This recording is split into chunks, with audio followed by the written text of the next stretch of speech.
Chapter number 2, Gauss के नियम और अनुप्रयोग। आज पढ़ेंगे हम गाउस का नियम और उसके एप्लीकेशन। यहां से 4 नंबर का क्वेश्चन आता है अभी, ठीक है। पहले जो क्वेश्चन 28 होता था, अब पता नहीं वो कौन सा क्वेश्चन हो गया, लेकिन इससे क्वेश्चन जरूर आएगा, ये ध्यान रखना। गाउस के अनुप्रयोग से, लास्ट ईयर तो गाउस के अनुप्रयोग से न्यूमेरिकल भी आया था, तो करा प्रोग्राम शुरू, ठीक है।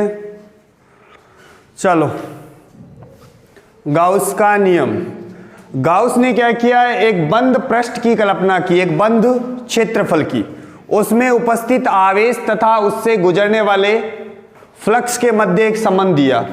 उसने एक कल्पना की किसकी, एक बंद क्षेत्रफल की, उसमें उपस्थित आवेश और उससे संबंधित फ्लक्स के बीच में एक रिलेशन दिया। उसने बोला कि फाई जो है वो बराबर होता है किसके, E vector dot ds vector बराबर क्या हो जाएगा, q टोटल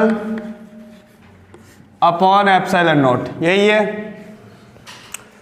क्या है कि गाउस ने एक बंद पृष्ठ की कल्पना की, उससे गुजरने वाले फ्लक्स तथा उसमें उपस्थित आवेश के मध्य एक संबंध स्थापित किया। इस नियम के अनुसार किसी बंद पृष्ठ से गुजरने वाला, किसी बंद पृष्ठ से गुजरने वाला या पारित होने वाला, गुजरने वाला विद्युत फ्लक्स, उसमें उपस्थित आवेश का 1/एप्सिलॉन गुना होता है। यह उसका स्टेटमेंट है, समझ में आ गई। अगर आपसे पूछे गाउस का नियम क्या है, तो आप लिखोगे गाउस ने किसी बंद पृष्ठ की कल्पना की और उसमें उपस्थित आवेश तथा उससे गुजरने वाले फ्लक्स के मध्य संबंध दिया। गाउस के नियमानुसार किसी बंद पृष्ठ से गुजरने वाला कुल फ्लक्स उसमें उपस्थित कुल आवेश का 1/एप्सिलॉन गुना होता है। या यहां से एक और स्टेटमेंट बना सकते हो आप, काफी बुकों में यह भी लिखा है कि किसी बंद पृष्ठ से गुजरने वाले विद्युत क्षेत्र के क्षेत्रीय समाकलन। कौन सा समाकलन है ये, क्षेत्रीय समाकलन। याद करो, मैंने एम्पियर का नियम बताया था आपको कि B डॉट dl, ये कौन सा समाकलन है, रेखीय समाकलन।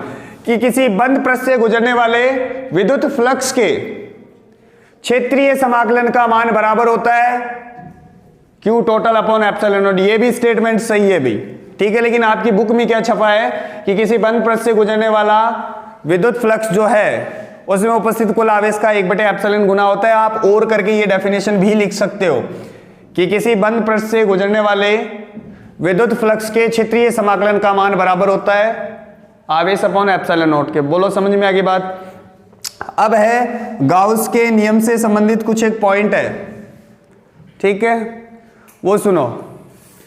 पहला पॉइंट जो है, मान लिया मेरे पास एक कोई गाउसियन सरफेस है, इसमें मैंने 2 डायपोल रख रखे हैं एक दूसरे के 90 डिग्री पे। डायपोल मतलब द्विध्रुव है, तो इससे गुजरने वाला फ्लक्स कितना होगा, 0 होगा। क्यों, क्योंकि कुल आवेश कितना है, कुल आवेश कितना है, 0। बोलो, पल्ले पड़ गई बात। अगर किसी गाउसियन पृष्ठ के अंदर कुल आवेश 0 है तो उससे गुजरने वाला फ्लक्स कितना हो जाएगा, 0। दूसरा स्टेटमेंट क्या है, मान लिया मेरे पास एक गाउसियन सरफेस है जिसकी रेडियस है 10 सेंटीमीटर और इससे गुजरने वाला फ्लक्स जो है वो कितना है, 10 वोल्ट इंटू मीटर, ठीक है। अगर मैं इसकी त्रिज्या 20 कर दूं तो इससे गुजरने वाला फ्लक्स कितना होगा, 10 ही रहेगा। यानी कि गाउसियन पृष्ठ से गुजरने वाला फ्लक्स जो है वो गाउसियन पृष्ठ के आकार और आकृति पर निर्भर नहीं करता, क्योंकि इस फॉर्मूले में कहीं भी इसके आकार की बात नहीं हुई है। तो आप ध्यान में रखना, ऐसे क्वेश्चन है पीछे कि एक गाउसियन पृष्ठ है जिसकी त्रिज्या इतनी है, उससे गुजरने वाला फ्लक्स इतना है। अगर इसकी त्रिज्या आधी कर दे या इसकी त्रिज्या दुगनी कर दे तो फ्लक्स पे कोई प्रभाव नहीं पड़ेगा। अगला क्वेश्चन, अगला पॉइंट, गाउस का नियम जो है वो निर्वात और माध्यम दोनों में लागू होता है। अगर यहां माध्यम की बात करोगे तो फाई मीडियम क्या हो जाएगा, Q अपॉन एप्सिलॉन। बात समझ में आ गई। और मैंने आपको ये रटवा भी दी है कि सारी चीजें माध्यम से कम होती है सिवाय एक चीज के, और वो क्या है एक चीज? धारिता। इसके अलावा जो भी आप पढ़ोगे इस चैप्टर के अंदर 1 से लेकर 4 चैप्टर में, वो सारी चीजें माध्यम से क्या हो जाती है? कम हो जाती है। बोलो समझ में आ गई बात? पढ़ाई पुढ़ाई किया करोगे? और देख भाई जी अब बैग धरना खतरा है तो सही बैठ जाए यार, ये भी सही कर बैठे हो। हाँ ये सही तरीका है, वाह ताली बजवाऊं तेरे खातर? ठीक है ये क्या नरेंद्र जी के को अशोक कह के कौन कह को अगलो टेस्ट जल्दी आवे को आए ही कौन कह को, ये तो कहा लेंगा बरंगा कम पड़िया। अरे आगे देखो, जैसे आपके क्वेश्चन आएगा घन का, किसका? घन का क्वेश्चन आएगा। घन में कितनी सतह होती है? 6 सतह होती है, समझ गए? अगर एक पूरे घन से फ्लक्स जो है वो है Q अपॉन एप्सिलॉन नॉट, और आपसे पूछ ले कि एक सरफेस से कितना होगा, तो कितने का भाग दे दोगे आप? Q upon 6 epsilon not. बोलो पल्ले पड़ गई बात? अगर किसी गाउसियन पृष्ठ के अंदर n फ्लक्स हैं या n एक जैसे पार्ट हैं, तो किसी एक पार्ट से गुजरने वाला फ्लक्स क्या होगा? n का आप क्या दे दोगे? भाग दे दोगे। पल्ले पड़ गई बात? दोबारा सुन लो, गाउस का नियम क्या है कि गाउस ने किसी बंद पृष्ठ की कल्पना की, उसमें उपस्थित आवेश तथा उससे गुजरने वाले फ्लक्स के मध्य एक संबंध दिया। उनने बोला कि किसी गाउसियन पृष्ठ से गुजरने वाला कुल फ्लक्स उसमें उपस्थित कुल आवेश का 1/ε गुना होता है। उसके बाद मैंने बताया कि किसी गाउसियन पृष्ठ में अगर कुल आवेश 0 है तो उससे गुजरने वाला फ्लक्स भी कितना होगा? 0। अगर अगला पॉइंट क्या था कि गाउसियन पृष्ठ से गुजरने वाला फ्लक्स उसकी आकार और आकृति पर निर्भर नहीं करता। गाउस का नियम माध्यम और निर्वात दोनों में लागू होता है। अगर किसी क्षेत्रफल में या किसी सममित आकृति के अंदर n फलक हो तो किसी एक फलक से गुजरने वाला फ्लक्स क्या होगा? n से आप क्या कर दोगे? भाग दे दोगे। इसके बाद है गाउस के नियम का कूलाम के नियम से सत्यापन। गाउस के नियम का कूलाम के नियम से सत्यापन। सुनना इधर,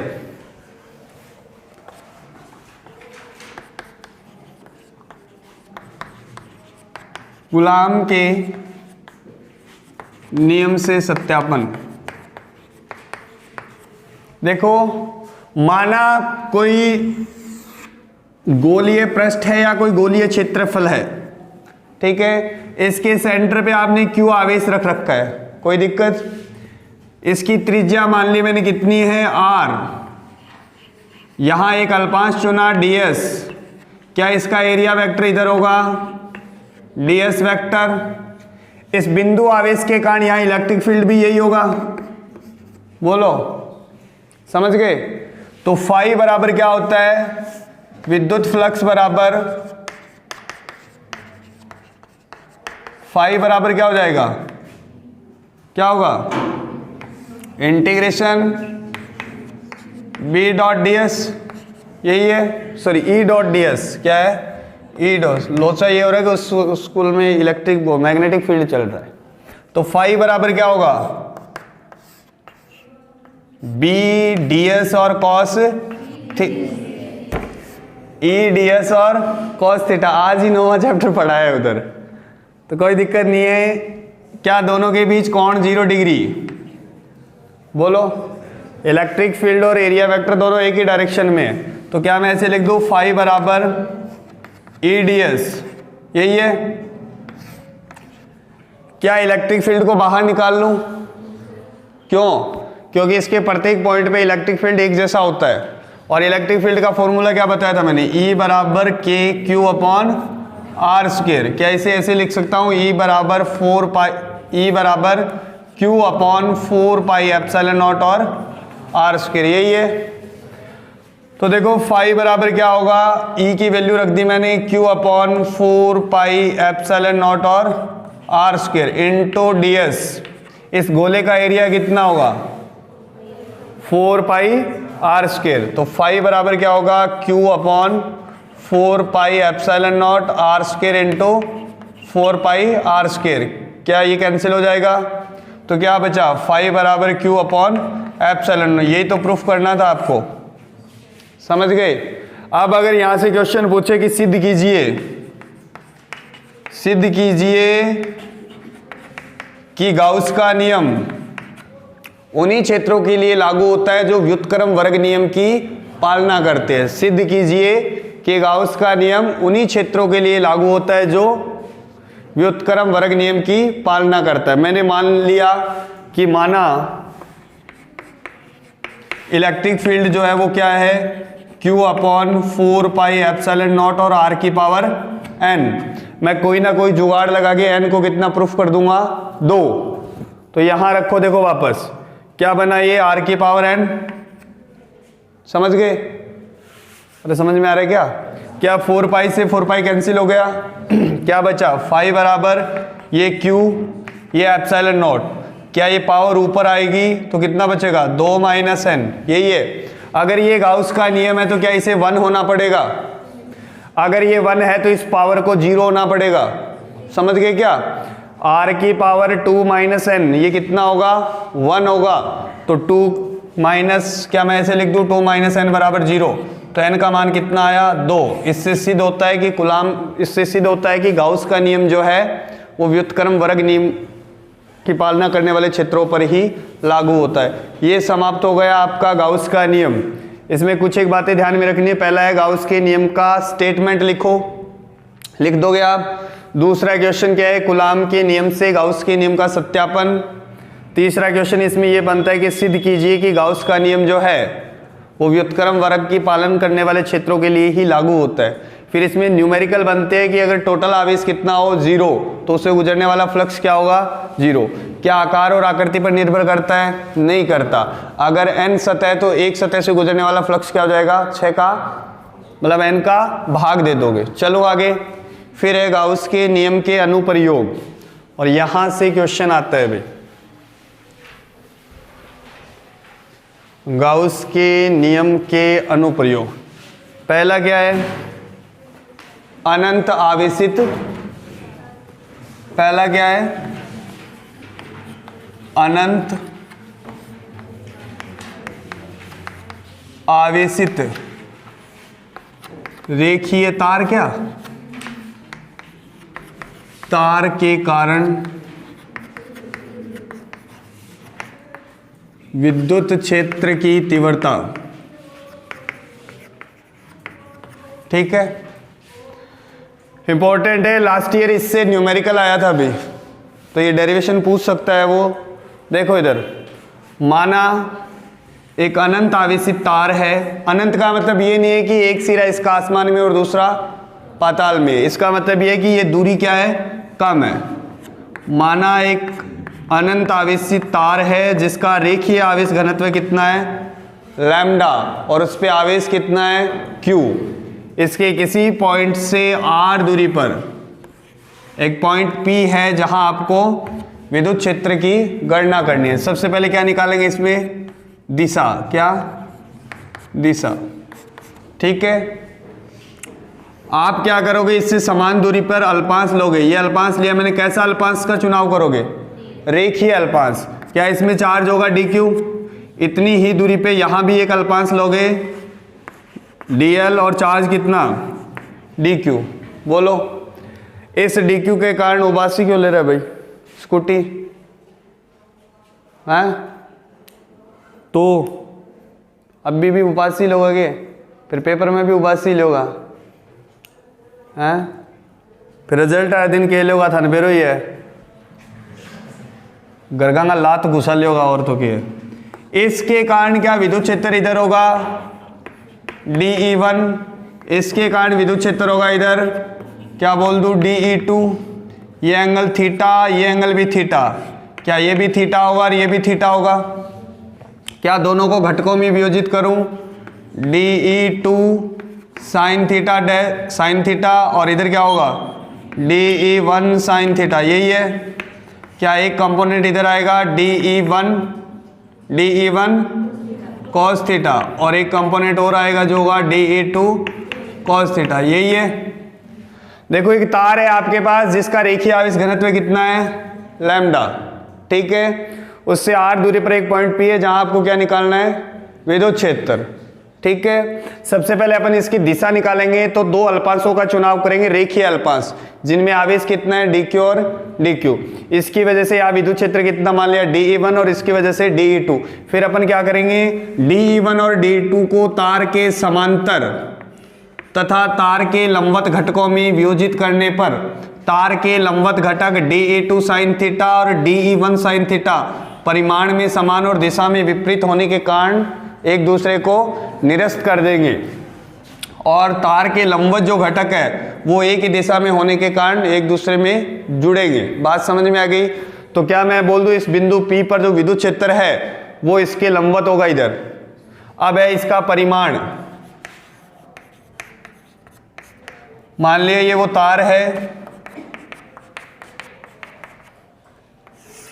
चित्रानुसार L लंबाई तथा R त्रिज्या के बेलनाकार गाउसीय पृष्ठ की कल्पना करते हैं। कैसा होगा ये, बेलनाकार, ठीक है। इसकी लंबाई मान लिया आपने L, इसकी त्रिज्या कितनी है R। क्या इसमें तीन क्षेत्रफल है, ये S1, ये S2 और ये बचा हुआ कितना है S3।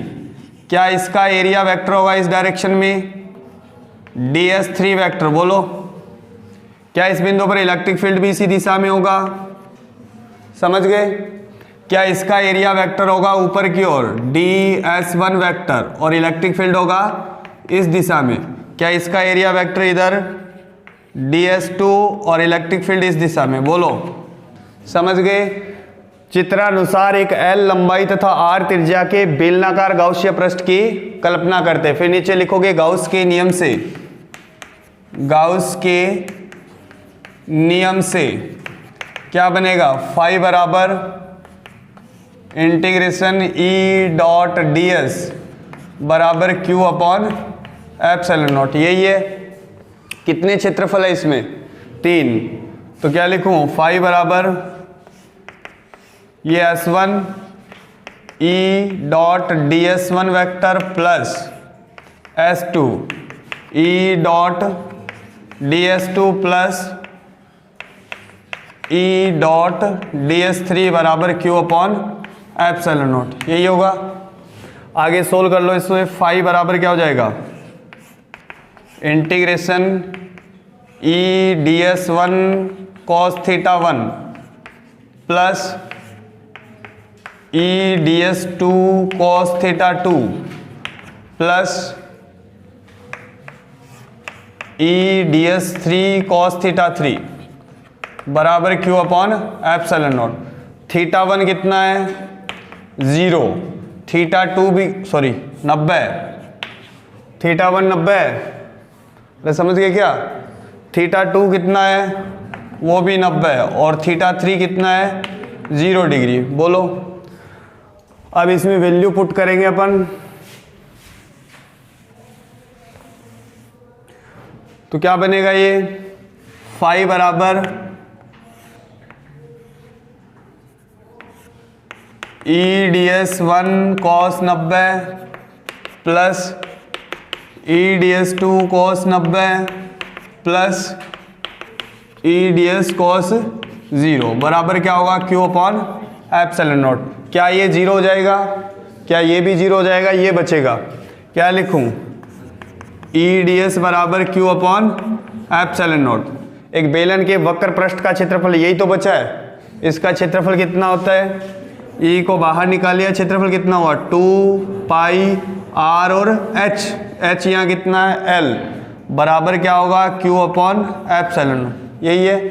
फिर लिखोगे रेखीय आवेश घनत्व, रेखीय आवेश घनत्व लैम्डा बराबर क्या होगा, q बटे l। तो यहाँ से q क्या आ जाएगा, लैम्डा l। बोलो ये वैल्यू यहाँ चिपका दूं, ये लैम्डा l हो गया। क्या l से l कैंसिल हो गया, क्या इसको इधर डिवाइड कर दूं तो क्या बनेगा, E बराबर लैम्डा 2 पाई एप्सिलॉन नॉट और r। यही है। क्या ऊपर नीचे 2 से मल्टीप्लाई कर दूं, 1/4 पाई एप्सिलॉन नॉट क्या बन गया, 2k लैम्डा बटे r, यही है। अगर इसको सदिश रूप में लिखना है तो 2k लैम्डा बटे r और r कैप। बोलो समझ में आ गई क्या बात। अब इसका ग्राफ पूछ ले तो E और R में ग्राफ कैसा होगा, इस टाइप से। E और 1/r में अगर ग्राफ पूछे तो ये होगा। बात समझ में आ गई। ये डेरिवेशन इंपॉर्टेंट है भाई, ठीक है, करके दिखाओ।